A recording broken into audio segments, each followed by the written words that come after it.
Welcome back to the Barebow Project, episode 26, NFAA Roundup.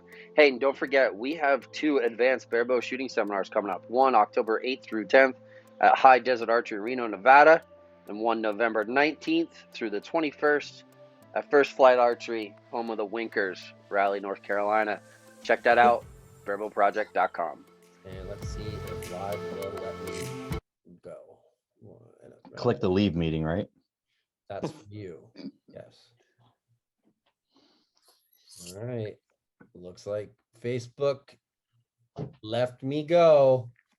I'm out of the Facebook jailhouse, everyone. From the other night. Beautiful. So this is episode number 26 of the Barebow Project. And we are having the NFAA Roundup discussion. This is like, so we're supposed to have a couple others here. Hopefully they can show up. If not, no big deal. As John said, at least we have the good Texan here a little bit ago. Yes, Claire, that means you. She's like, ooh, burn. Hopefully Rick can make it, and Winker, he might be working right now. I know he's got a shop and he's busy. So we're gonna run through the mix. We're gonna introduce. We got some new faces. We have some repeat offenders.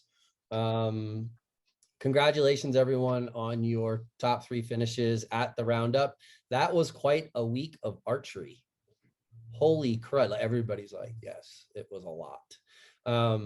It's a different style. I'm curious to hear how much you guys like, if you like that 1 week go get it all done ordeal, or would you rather like have separate tournaments?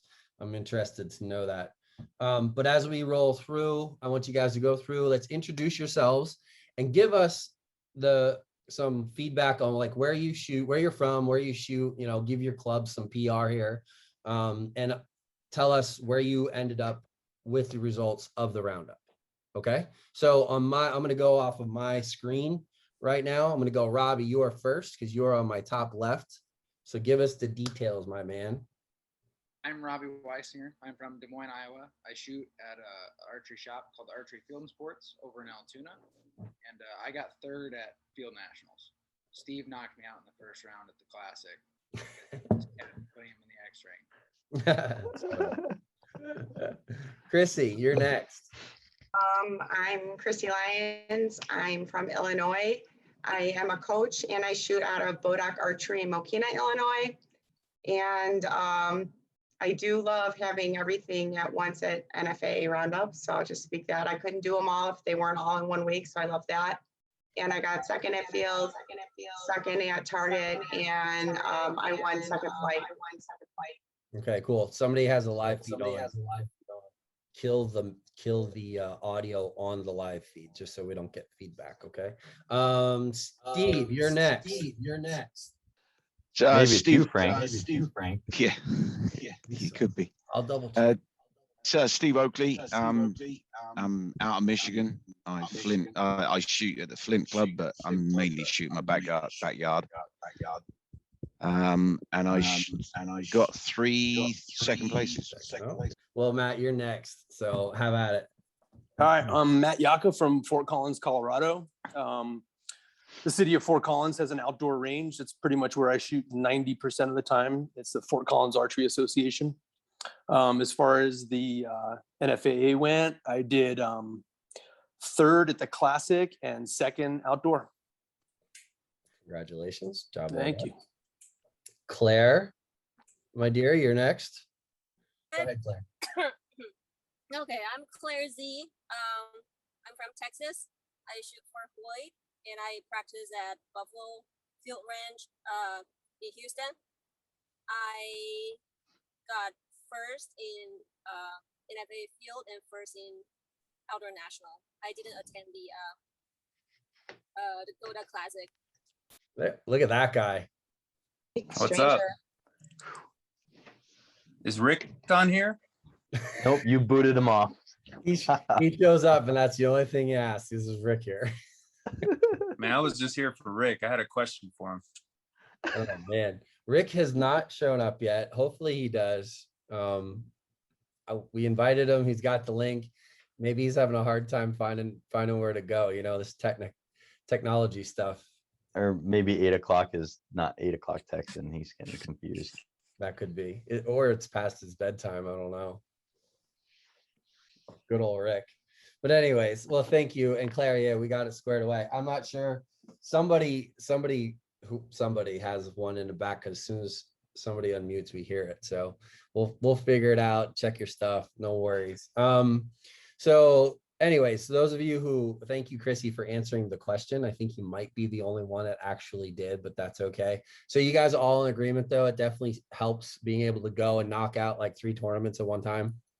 So for the tournament organizers who happen to listen to this, yeah, it's a good deal. It definitely helps with travel and stuff like that. Claire, you were literally all over the country though there for about a month with JOAD nationals and stuff. So Claire, you're not coaching, but you are mentoring your children as they compete. Sounds like they had an amazing last couple of months too.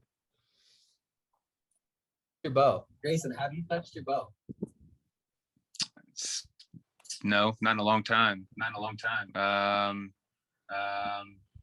Winter at least. Yeah, I shot the first leg of that indoor world, whatever it was. Remember the indoor World Series thing online? Yeah, I remember that. Here comes basic JD3. He's coming back now. Let's see if it works. Yeah, I forgot that was the last one we shot. Yeah, that was it. Maybe this winter I'll get back into it once the house is done and everything. I'll have the range in the basement, so no excuses. Oh, that's good. Yeah, I forgot about that. You're gonna have a full 20-yard range. yeah, it should have like 23 yards down there, so enough room for a target and a little behind the line. So Yeah, we're all put on notice right now. Mm-hmm. We're gonna get our butts whooped this upcoming indoor season. Yeah, because he doesn't have to travel anywhere to I don't know about that. Oh, that's cool. So we're gonna get into a few things. We have some questions that we're gonna talk to you guys all about. Okay, but Chrissy, you're putting you on the spotlight first because you've had one heck of a transition into. Yeah, I know. Thanks, Frank. Into a new career, a new sort of what's the word, position within the archery industry a little bit with coaching. So can you talk a little bit to how your experience went? So this is probably your first major tournament specifically that you prepared for while being a full-time coach and working at a shop. So, well, first of all, like I was a mom, right? I'm still a mom. I still have a kid at home. I have a daughter that was in the military. I had to run down and she was deployed. She came back. I had to run down to Texas, try to help her find a place. Also, my coaching has exploded now that, I was starting coaching, back in the fall, but COVID shut everything down. So things hadn't really gotten rolling, but now like it's just exploded. I'm coaching, sometimes I'm at work 14 hours a day. So, like this morning I was there at 8 o'clock doing a summer camp. A lot of times I'm late. Last night I left at 10 p.m. So trying to find time to practice while doing that and still being a mom and a wife. And my practice really took a hit. So I came into NFAA not prepared. And then, so I was planning to like kind of get my crawls and everything down the week before. And I pulled my rhomboid muscle. So I'm up at the chiropractor going, I'm supposed to leave in a week and I can't pull my bow. Oh my. I always seem to have a medical problem right before a big tournament. I don't know what it is, but I just couldn't shoot and I had to rest. And I knew I had to rest because I had a week of shooting coming. So I just used NFAA as my endurance training so that I can start getting ready for USA Archery Nationals. But yeah, I came in, I was not prepared. It is what it is. So I just, I tried to use it for practice and have fun. I had a great time shooting with Claire. I had a great time shooting with everybody that was there. And then I made some rookie mistakes. People forget I haven't been competing long, and all those mistakes that a lot of people make along the way, well, I'm making them still, shooting the wrong distances or shooting the wrong target. So I made some really costly mistakes. It really hurt.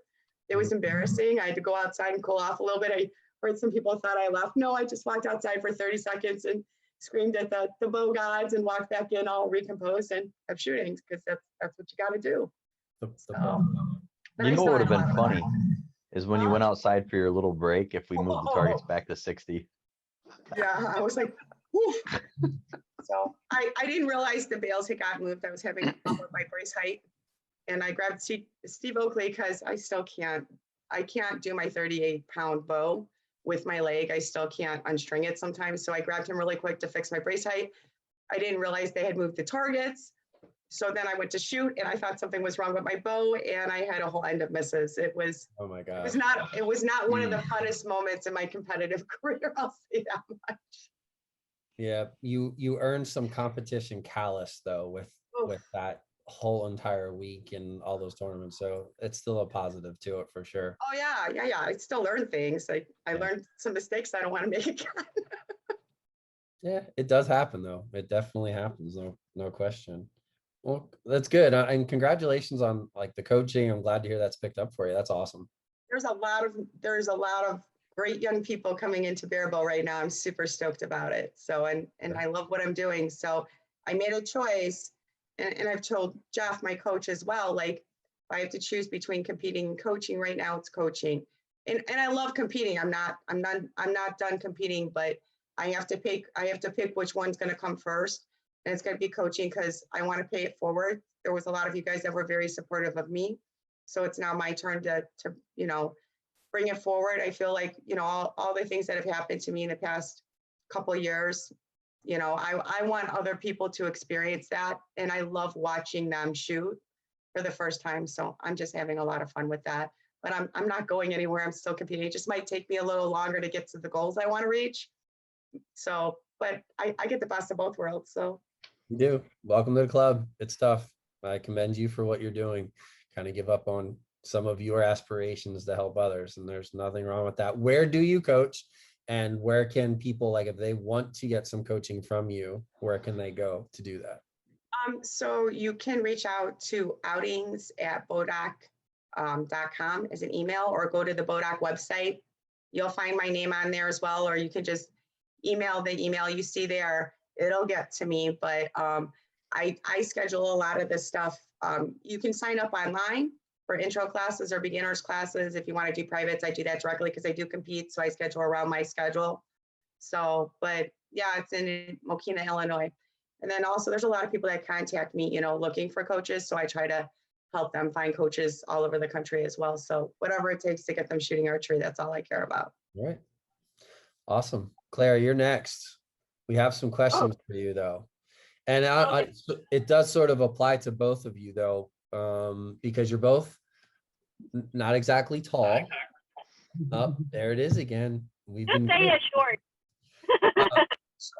Can you comment on how you find your point on, because you have a relatively short draw length, Chrissy, you do as well.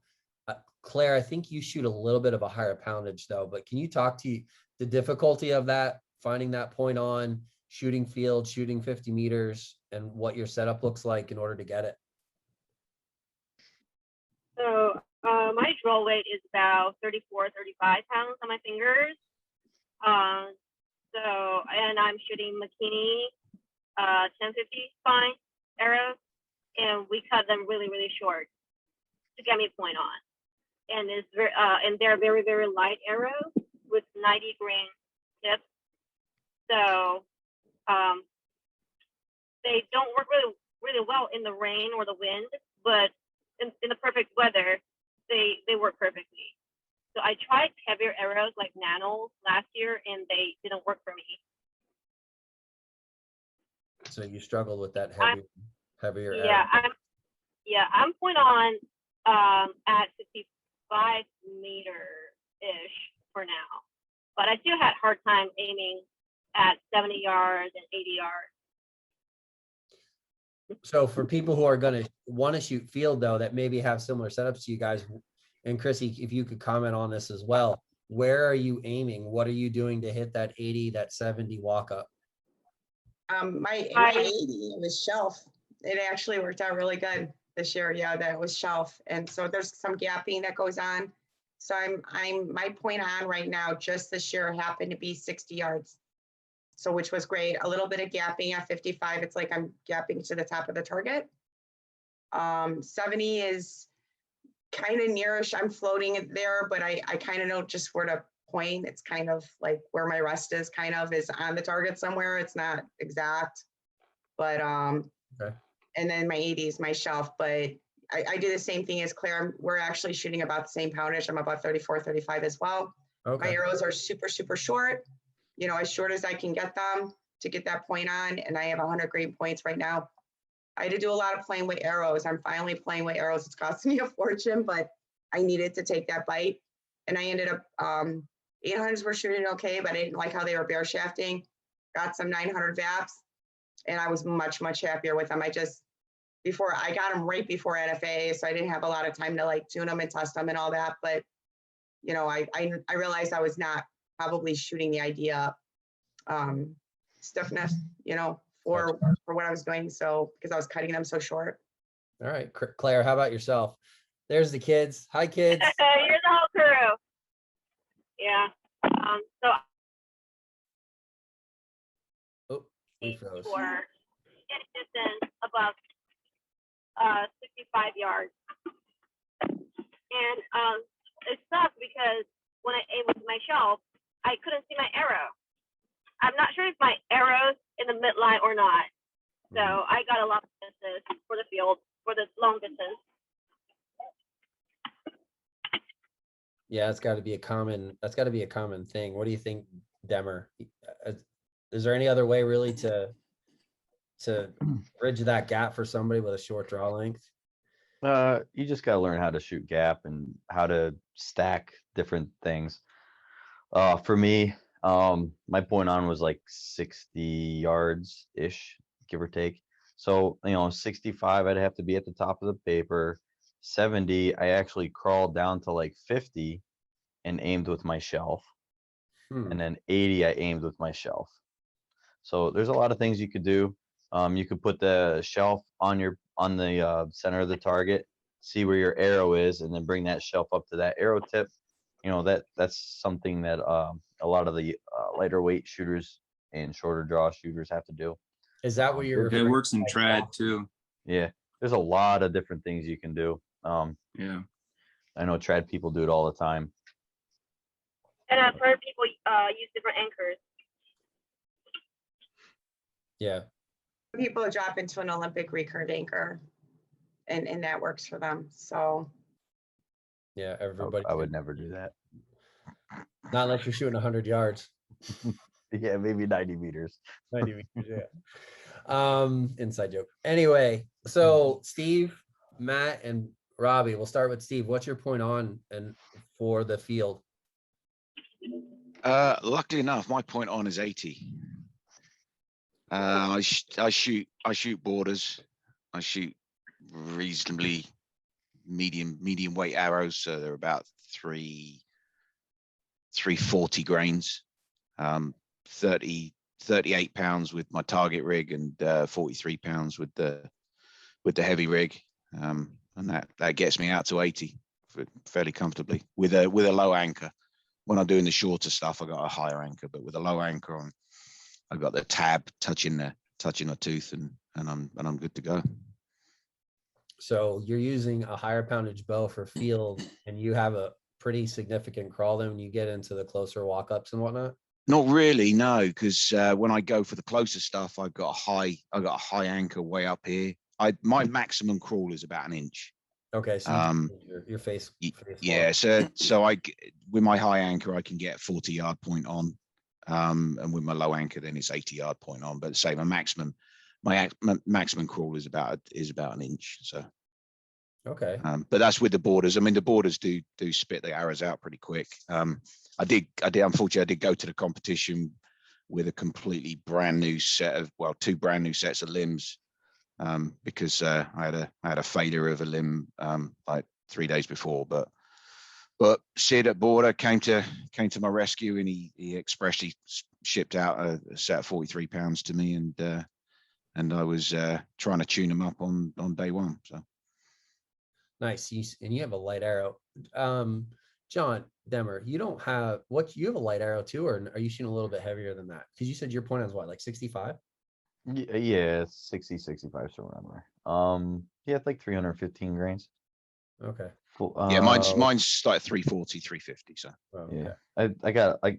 I shoot a nano, so it's not the lightest arrow out there, but it's fairly light. Shooting 700 spine, so that makes it pretty light. Yeah. What draw weight, John? 42. Okay. So it's kicking it out there, probably 208, 206, somewhere around there. yeah, I chronoed mine the other day and say 340 grain arrow out the 38-pound limbs, and I was getting 220. So it's a quick rig for sure. Definitely. And the heavier rigs about 230. That's pretty quick. Mhm. That's pretty quick. Robbie, how about you? What's your point on for the field? Oh, it's about like 50, 55. It's not ideal. I talked with Demmer a little bit when I was there. He thinks I have a scrunched up face because I'm shooting like 46 and a half pounds with a pro comp, a 570 pro comp, so really light, maybe 320 grains, fully built, somewhere a little over 200 feet per second, and I just can't get the distance. So I had kind of the same issue that the girls did. I aimed with my wire at 70, and I put the shelf at the bottom of the paper at 80. Okay. It's just learning that long distance stuff, where to aim. Yeah. Maddie, how about you? For the setup I had, I was shooting those 42-pound Velos on my CD riser. I set up some carbon ones just a few days before we went out, and I maybe shot 4 arrows at 80 yards. I wasn't even planning to take the shot, but I was just kind of pressured into it, and I was like, I'll just take the shot. What the hell? I had a dozen arrows. I didn't care. And the first time we shot the 80-yard, I missed by 12 feet in front of the target. The second time I held about 4 feet over, and I actually hit a 3. I couldn't believe it. But my point on with that bow is like somewhere around 55 yards, maybe 60 yards.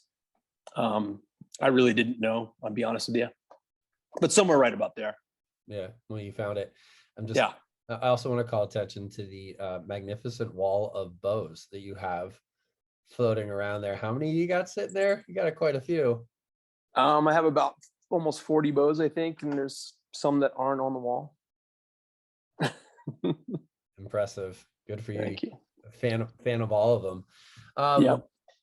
Nice, man. And thanks for the feedback, everyone. I think there's probably a common denominator amongst archery in general, and that idea of finding point on, or how to find point on. And I mean, I personally like Claire and Chrissy went really short, whatever you got to do to get as close to point on, especially for 50 meters.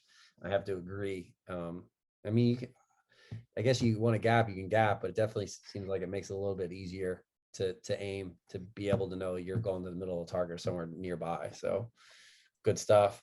Robbie, you're up next on this is to you and you only.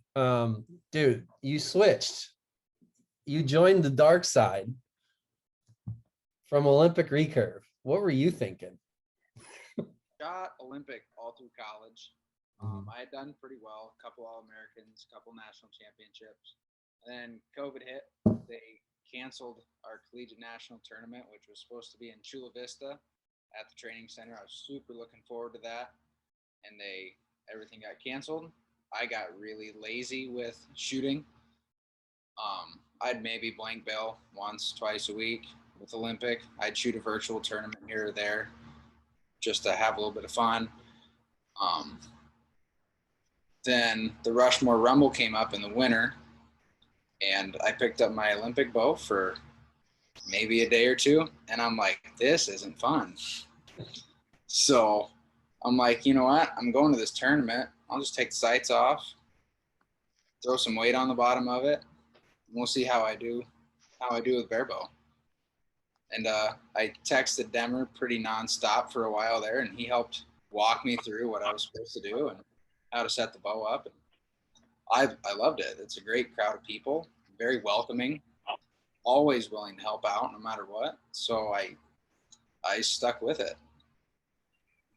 I may or may not have gotten a video of you shooting, and my response to Demmer was, not another one. Who's this? And then he was like, Olympic recurve shirt. He didn't tell me your name. And then and we were talking about your form and stuff. I was like, here's another one. I'm gonna switch over. And before you know it, we're gonna have another barebow shooter that we have to contend with. I don't have to contend with. He has to contend with. I'm not worried about it. I just wanted to beat him to the punch because I knew it was coming soon. I know.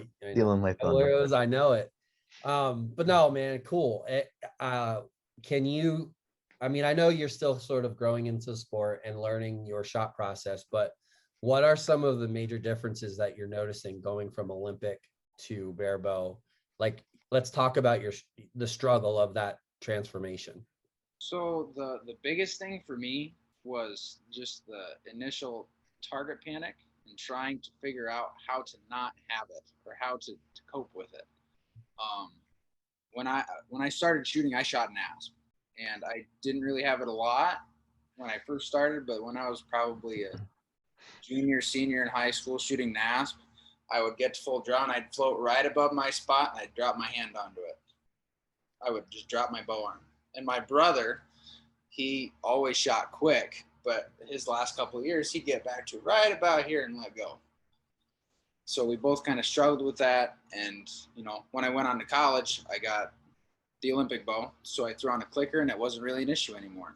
I shot a hinge with my hunting compound, never really an issue. I think it was 2020, I decided to try to hunt turkeys with a recurve. And it was terrible. Target panic was absolutely miserable. I missed turkeys left, right, sideways, everything you could possibly imagine. So when I got into it, I knew I needed to fix that somehow, and I just didn't quite know how. I learned about the little thumbnail clicker, and that calmed me down a little bit to begin with, so I could actually aim. And then eventually Demmer was like, you can do that, but eventually if you're going to rely on something, it's going to screw you. It's going to screw you in the long run. So I shot indoor nationals without it. I didn't shoot a super good score. And I was like, you know what? No, I'm going to go back to it. It helped me aim. It helped me shoot. So I did that all through 3D. And I did that at the roundup. Well, then at the roundup, that's kind of where it screwed me, because I'd get a lot of tension in my hand and everything would kind of flub off. Not a lot changed for like the mechanical standpoint of shooting. I try to reach his front hand forward while this back comes around, reaches gently to the target, and shot goes. A lot of stuff that I learned over the years of, watching people like Brady, trying to learn NTS and trying to learn my own shot process at the same time. Mechanically, it's not different. I just dropped all three fingers below and I anchor up here and set it down here. Yeah. I think as you go down the barebow road, though, I think you'll find a way to make it work for you. But there is in the idea of a triggerless shot and getting away from the big dynamic movements of the NTS, you're going to find that the less movement you have in the bow arm and the less movement you have in the release hand, the easier it's going to become to aim and stay aiming. But I mean, you got to find it yourself. And I mean, obviously, we'll always have to help you. I have to say that, like, John's way of shooting and the way that he explains it, without a doubt, 100% works. And if anybody out there has trouble with target panic, and it's that idea of shooting like a shot where you're just letting the bow do the work and get out of the way of the bow, but kudos to you, man, for switching over. And we're very happy to have you in the barebow community. It's a work in progress every day. Yeah. Awesome. Speaking of people who have switched over, Matt, you weren't shooting barebow for all that long, right? In my second year. And Also coming from Olympic recurve as well. I shot that for like 3 years or so. Okay. All right. So yeah, he shoots with Justin once in a while. With you, do you? Yep. He called me a little bit ago. I owe him a return call. He's a good dude, man. He's very fun good to watch shoot. Yep. His form is just flawless. Did you see that video I posted of him shooting barebow? I did. Yep. Be happy that he doesn't switch. That's all I gotta say. Because He's still got some demons. I think he's going He does. right now in the Ollie world. So we're not going to see him anytime soon. But Mhm. well, like, can you speak to that? Because you have a relatively short career in barebow, but you've put up some really solid scores. So what have you done for that transition, and what are you currently working on to stay up on your barebow game? Well, so kind of like Robbie, I mean, I think the thing for me, the hardest part of the transition was relying on the clicker. Just like a lot of my trad bows, I mean, most of these back here have clickers on them of some sort, and I struggled with target panic hard because I'm from the old school again. Oh, lost my mic there. My trad shooting. Target panic yeah. right now. Yeah, no kidding. But just I was a big snap shooter. That's how I learned. And I did that for 15 years, pick it up, draw, shoot. And so that gets so ingrained that it's hard to get away from. It's so hard to get away from.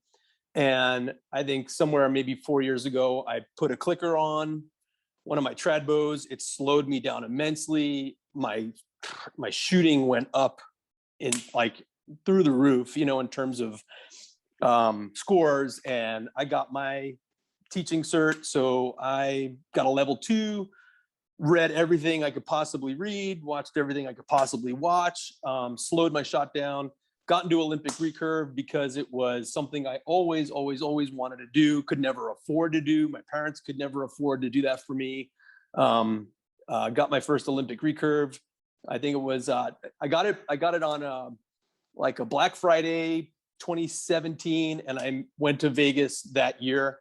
I got my stabilizers a couple weeks before, arrows a couple days before. It was crazy, like just jumped right in, and I did fairly well. And I think the clicker, that riser mounted clicker, made it pretty easy for me once that started.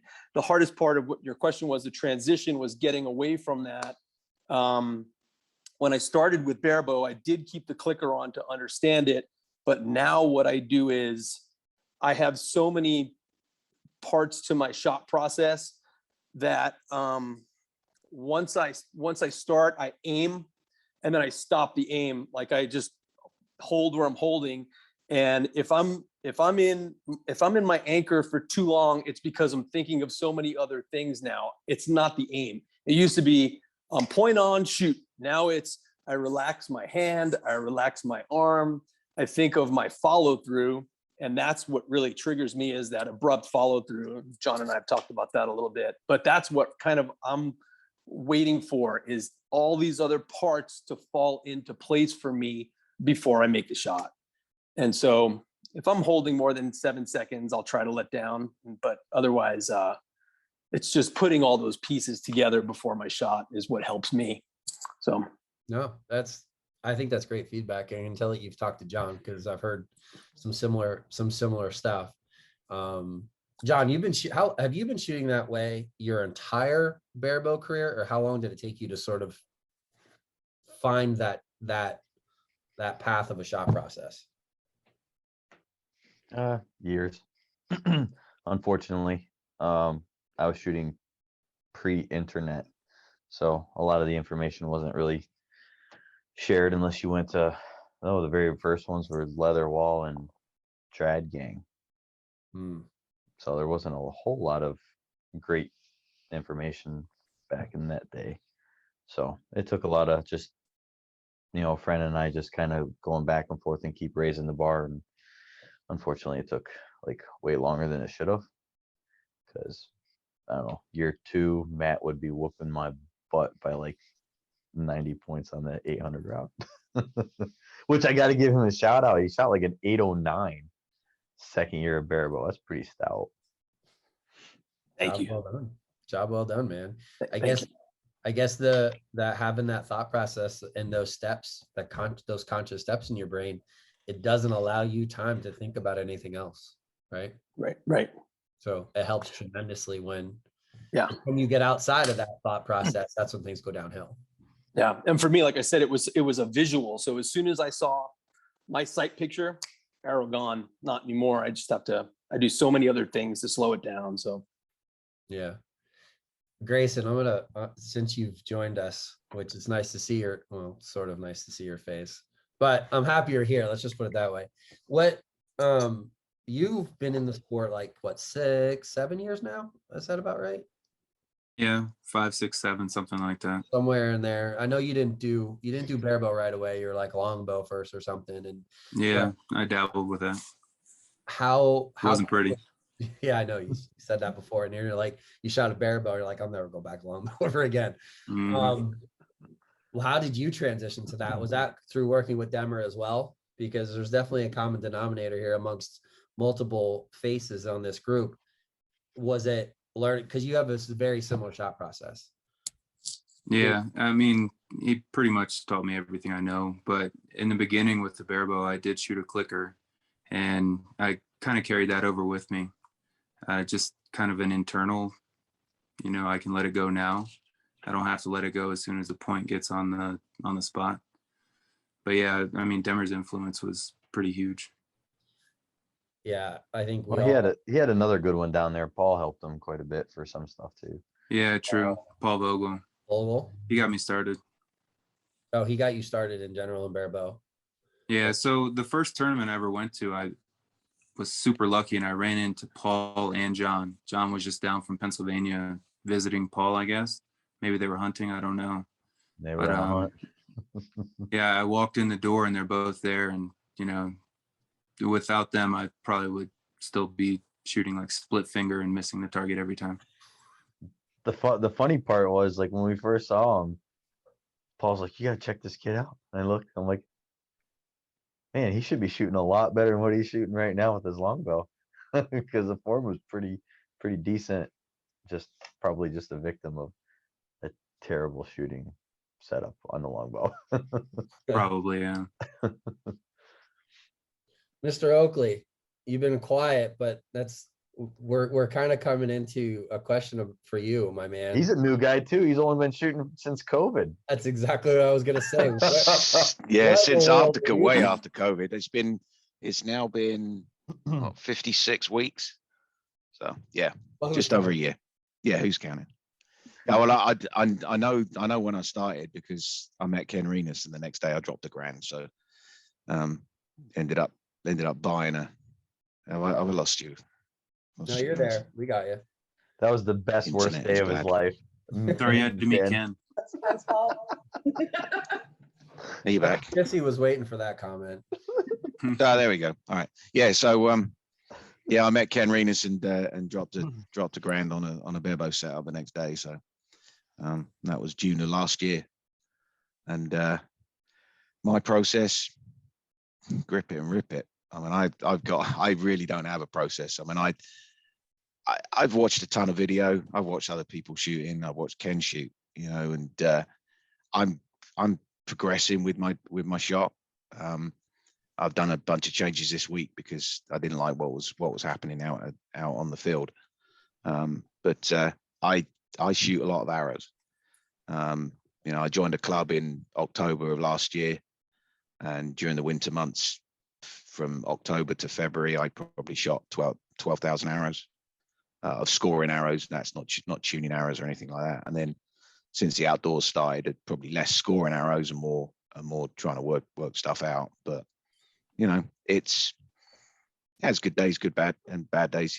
But this was the first competition to doing anything distance. Out, and I did a lot of 3D with Ken in the local stuff, and went down traditional archery championship. So that was all 35-yard max. Most of it is 25-yard max. Shooting at rubber. So this was I really enjoyed it. I really enjoyed it. Once you get the confidence that you can hit the target at that distance, then it's a Christmas present every end. If you don't scope it, you shoot and then you walk up. Oh, look at that! That was good. And that's the thing about this. I think that I really enjoy most of all is, when it does come together, it's a real achievement. It's a real achievement to get anything inside that red, that red space. It's good. I enjoy it. Good, man. Are you going to our Target Nationals? I am. Outstanding. all Yeah. of you are going to be there, right? Except for Grayson. He's Well, gonna that would take go- down Rick. Yeah, take down huh? Rick. Yeah, I don't know about that. I don't know about that. To be fair, I have changed a ton of stuff. I've now got some arrows that are tuned to the bow because I took 2 sets of limbs out and I'm 1 set of arrows, and the arrows weren't tuned to either bow. So now I've at least got 7 arrows now that are tuned to a bow. So we'll see how that pans out. And yeah, You might need a couple more than 7. yeah, I know. I'm waiting for my new riser to come. So, but I don't know whether that's going to arrive in time. So, I'm dubious about chopping down any more arrows because they're not cheap. What riser do you have coming? Tempest to go with the borders.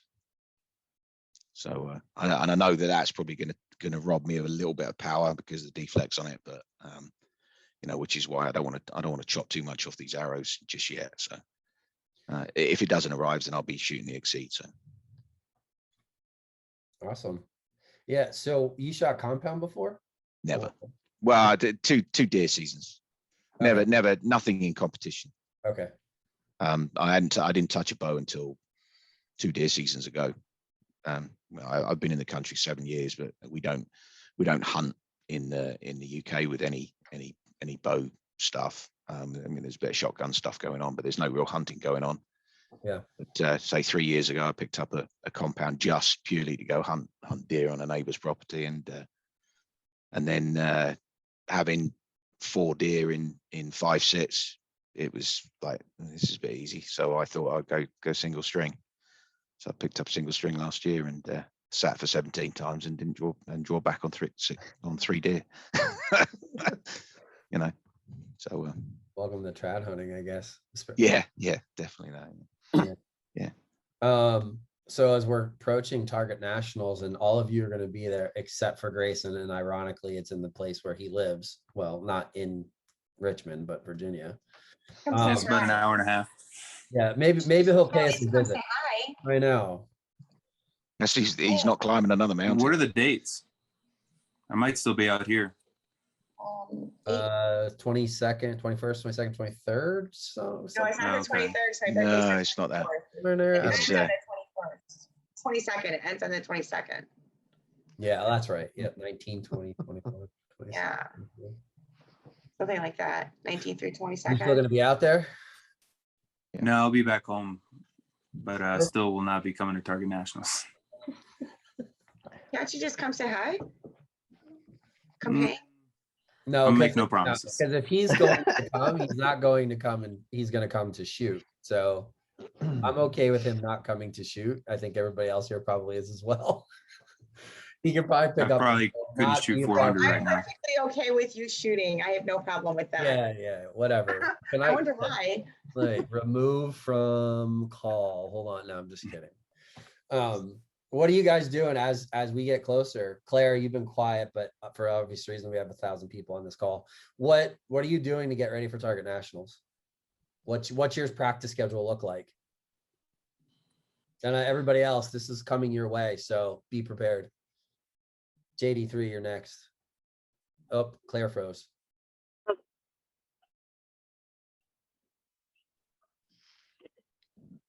So I try to practice outdoor about 2 days a week, but you know, it's really hot and humid in Houston, so it's really hard to practice outdoor. And as you know, I practice with Rick. We push each other, and of course we shoot a team round together. So it's nice to have all my archery friends and Rick down here in Houston. All right, cool. Demmer, what's your practice schedule look like right now? Well, tomorrow I'm going to the river after work. we got a little bit of rain. We got a little cold front come through, so the water temp should be about 65. I went fishing 2 days ago, caught like 30 fish, but they were all small. The water temp was a little bit warm. It was like 67, so the big boys are kind of laying low. Hope your bobber held up. You know, my Dorsey did. It held up pretty good. I tight lined a little bit and Dorsey'd a little bit. Shot a little bit yesterday, but we're got like massive amounts of just these tiny little like zebra mosquitoes, and so it's been hard. Like I don't even want to shoot. Like it's 6 arrows. I probably get bit like 20 times. Really? They're brutal, and I'm like drinking DEET and everything, and nothing's working. There's just so many. So right now it's kind of hard to work on everything or anything at all. So I'm still trying to get some reps in quick, but it sucks because it's like you're shooting and one's flying around your face while 2 or 3 others are biting your arms while you're shooting. So it's been a mess here for like the last 5 days. Yeah. But if I go fishing, there's no mosquitoes on the water. They're just all like they all like laid eggs in the grass or something because it's been so wet. So Yeah. practice isn't where I want it to be right now. Scores aren't where I want to be right now. I think mostly because I just can't get any quality practice in the yard right now. Yeah. Well, hopefully that changes soon. We just got word, thank you, Steve, for the update that Mackenzie Brown won her match. Clap it up Sweet. for Miss Mackenzie Brown. Sweet. We got to Awesome. end this soon so we can watch the finish. Yes. Well, I mean, let's get through. Let's get Still through. got, still got a Brit in there as well. There's still a Brit to go. And then who's up next? Brady. Yeah, Brady's tomorrow. yeah, he's tomorrow. Yep. Men's are tomorrow. Okay. All the ladies will be finished tonight. Night. Yeah. Well, we'll try to let's get through this Target Nationals discussion preparation stuff. We have one question that we might need to quick answer for Mr. Den McCullough, and then we'll go from there. Robbie, what's your Nationals prep look like right now? Oh, I went to a clinic with Rod Jenkins this last weekend, and he went over a bunch of drill stuff with me and gave me some things to work on. John's given me some things to work on. So right now, I blank bail for about an hour and a half maybe a day in my apartment, and then because it's been so ungodly hot, I'm planning on this next coming week to get outside and make sure everything's tuned up the way it's supposed to, and I'll start shooting outside a little bit more. Start applying those changes that I've been making.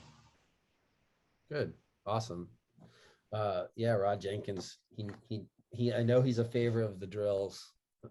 That's good. That is good information to take back with you for sure.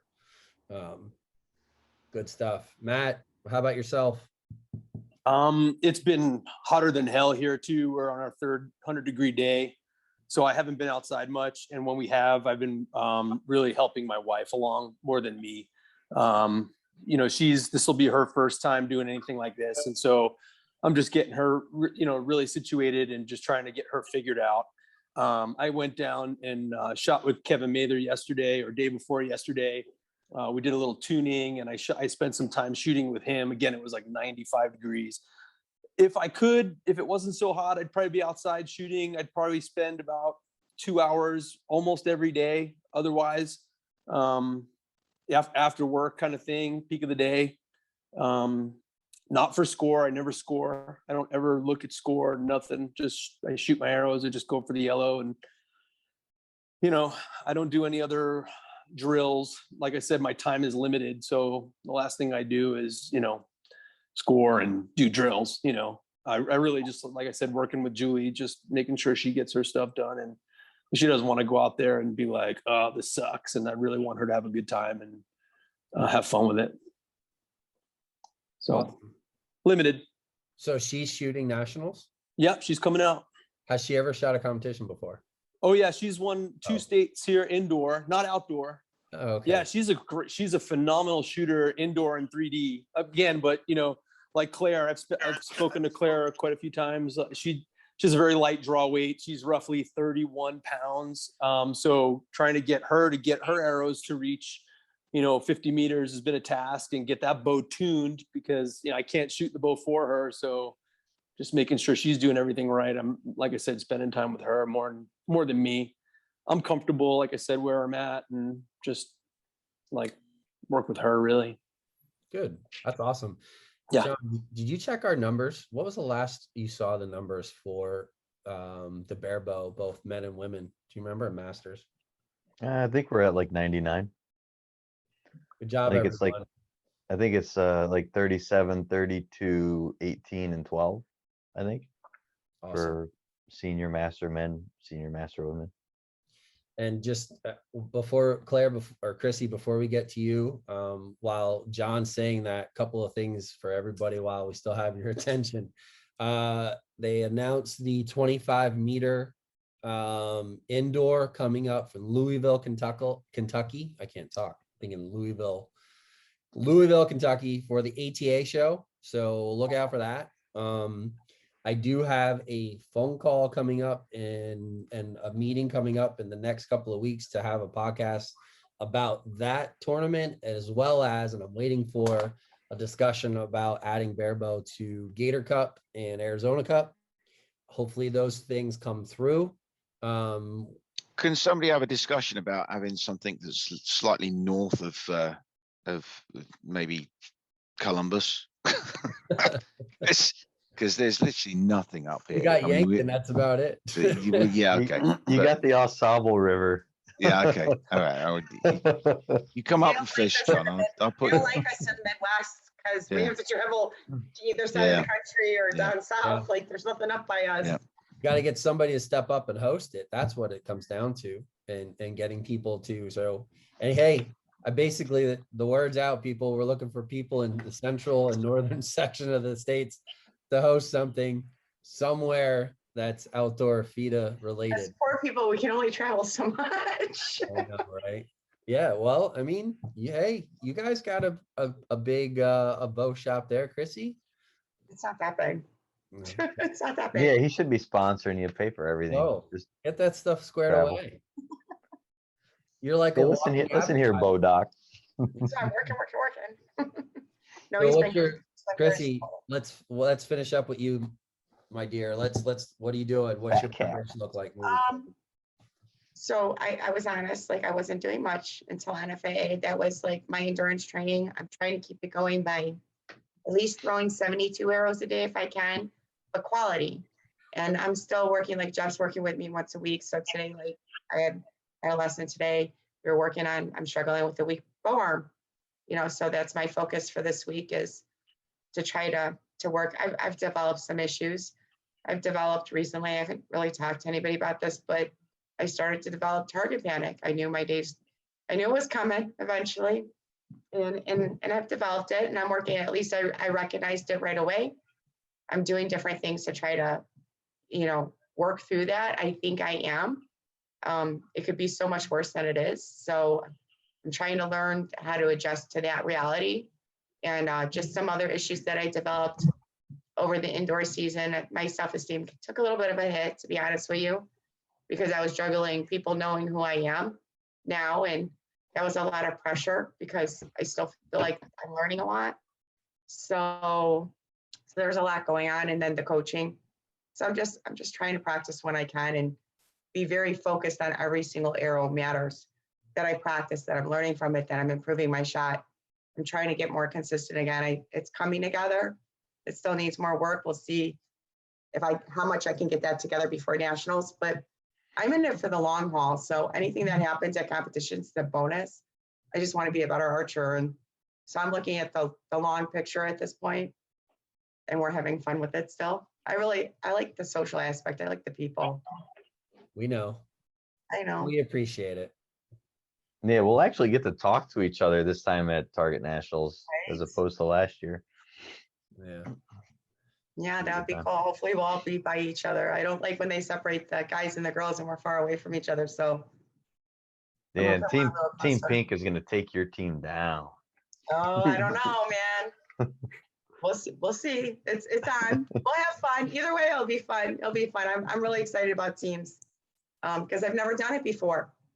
So I'm just going to have fun with that. Whatever happens, happens. I'm really excited about my girls team. So. And I'm excited. Like, we got the Shockers. They're going to take down the Wessinger group for sure. I gotta tell you, my team was Matt Zernzak and Eric Yost. That's some fun people. I feel so bad for Matt and Eric. Matt and Eric. We got Team Alpha Pack is the name. You're welcome, Matt. I still need a team. Just a one-hit wonder. Haven't you So guys heard? Matt, you still need a team? Everyone out Dude, there, I've hit what? people up. No, everyone's Matt, like, I got hold a on. team. Listen, there's a good chance that Zernzak's going to back out. So just keep yourself on the. Oh, I thought Frank was gonna take one for the team and let Matt join in. You know, Dude, he there's got like to us there's like last year, so there's like 90 people in men's. You can't find anybody. I'm a loser, dude. Oh we are man. putting it out for the world. Matt Oh. Yaka needs a team for Outdoor Target Nationals. Please, Yeah, hit him up, dude. He's solid. Call this He's guy over solid. here. He's gonna be your ace in the hole.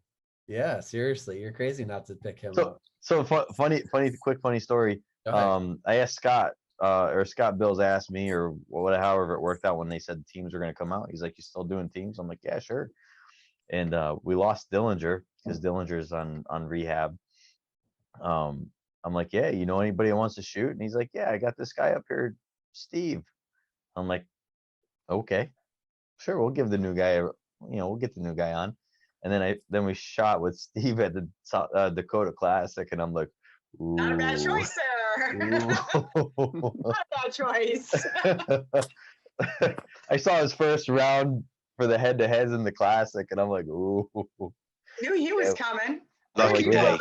I'm like, knew we he got a was good one. coming. Lucky day. Lucky day. Yeah. Good stuff. Well, you got lucky, Steve. Scott Bills, John Demmer. Well, to be fair, yeah, I'm a little blown away to be asked by those two. It's No Yeah, we pressure. gotta- being the new guy on the block, and say it's just been fun. It's been a very quick journey, shall we say? And I've met a bunch of cool people, and everybody's open to give you comments if you want them. If you don't want them, then they'll back off. I've really enjoyed it.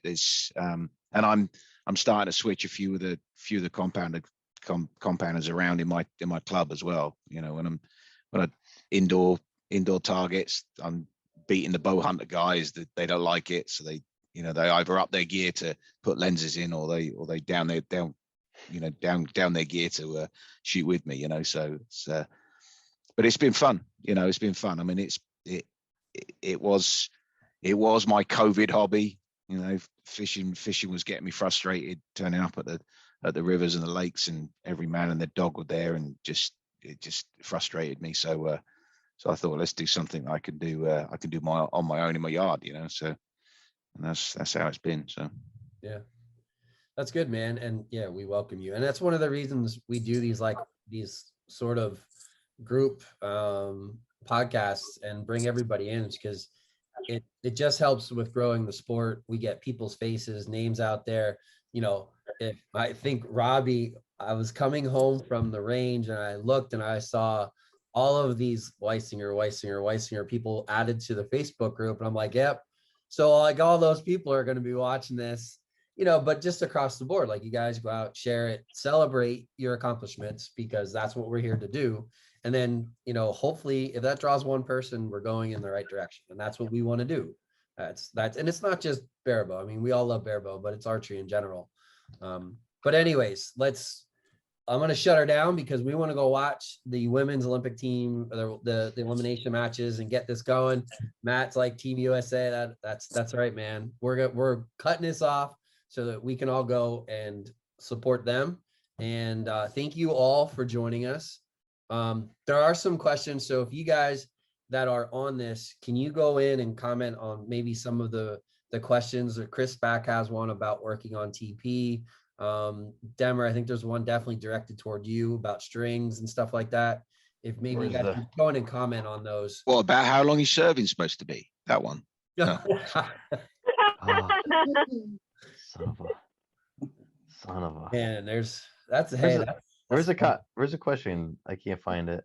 it's just, well, I was going to say just comment on it, but if you want to quick, it just, Dan McCall is asking like material, strand count, serving, and thickness of the materials. Like you make your own strings. What are you throwing together? You want to answer that real quick? Yeah, I can answer that real quick. Right now I'm throwing Spectra 652 because Doug at Hoyt said to throw a softer material. He suggested to stick away from like X99 and BCYX and 452. So I threw on the Spectra. It's like an old Dynaflight type material. I'm throwing like 14 or 16 strand with 20.025 power grip. I want the power grip that thick so I can see it. So when I'm coming way down, I could just stare at the serving and walk down. Serving length is 2 inches above my eye this time around. And I just throw 3D serving on the end serving. All right. Thanks, man. Appreciate that. The other stuff was just how it's, I mean, that's a podcast in and of itself. How are you working on target panic and drills, Chrissy? That was directed toward you. That's literally an entire podcast. And maybe what we will do is maybe we will schedule that, and just anybody who wants to jump in and we can talk about that down the road, or have a few people in and talk about the proverbial target panic topic, because that could be a series of podcasts. So we'll do that. But all right, all of you, congratulations. Thank you for being you. Thank you for supporting Barebow. All of you who watch, thank you for checking this podcast out. The video version will be uploaded to YouTube, audio version everywhere else. And go watch Mackenzie Brown kick some butt. All right, peace. See you guys. Later, guys. Yeah. Good luck at Thanks, Sugar. nationals. Thanks everybody coming on. Thanks, man. Thanks for having me. Thanks for not coming to nationals, Grayson. Not a problem. You need to come to nationals, Grayson. I like to see them sweating.